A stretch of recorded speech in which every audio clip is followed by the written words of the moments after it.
একদিন এক ছোট্ট গ্রামে থাকত বাবু নামে এক লোক। বাবু ছিল ভীষণ অলস। সকালে সূর্য উঠলেও সে বিছানা ছাড়তে চাইত না। গ্রামের সবাই কাজ করত। কেউ মাঠে যেত, কেউ গরু চড়াত, কেউ আবার কূপ থেকে জল তুলত। কিন্তু বাবু শুধু শুয়ে থেকে বলতো, কাল থেকে কাজ করব। একদিন গ্রামের প্রধান বাবুকে ডাকলেন।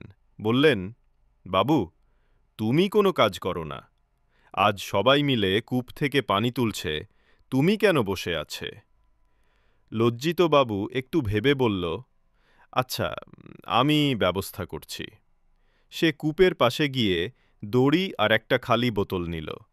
দড়ি বোতলের মুখে বেঁধে হাসতে হাসতে বলল, এবার থেকে পানি তোলা একেবারে সহজ হয়ে গেল, আমাকে আর কষ্ট করতে হবে না। কিন্তু যখন সে দড়ি টেনে বোতল তুলতে গেল, হঠাৎ পা পিছলে কূপের ভেতরে পড়ে গেল। কূপ থেকে পানি ছিটকে বেরোতে লাগল।